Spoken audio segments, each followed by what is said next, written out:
പേരാവൂർ വീട്ടിൽ വന്നിട്ട് പോവുകയാണ് ഞാൻ. എന്നിട്ട് അനിയത്തിയും ഞങ്ങൾ 3 പേരും വന്നതപ്പം ലേശം ചോറ് കൊണ്ടുപോകാം. പൊതിച്ചോറ് 3 അനിയത്തീൻ്റെ മോനും ചോറ്.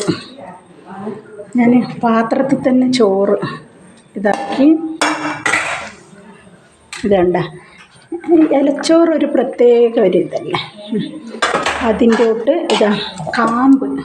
ഇവിടെ വന്നാലേ കാമ്പും കൂമ്പും എല്ലാം കൂട്ടാൻ പറ്റുന്നത്. ഇത് കണ്ട കാമ്പ് എല്ലാം 3 പൊതിയിലും കാമ്പ്.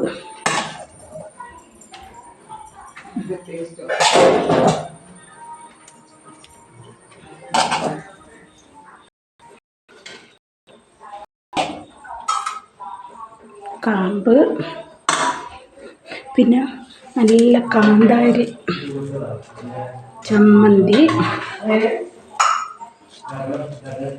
കാന്താരി ചമ്മന്തി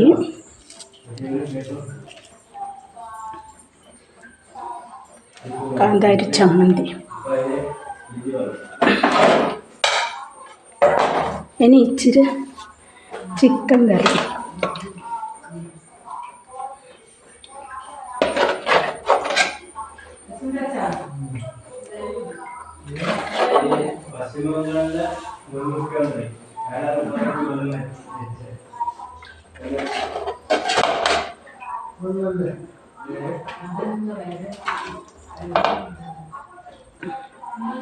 നല്ല ചിക്കൻ കറിയും എല്ലാത്തിൻ്റെ അകത്തും. ഇനി ഇത് പൊതിഞ്ഞ് കെട്ടും. ഓക്കെ.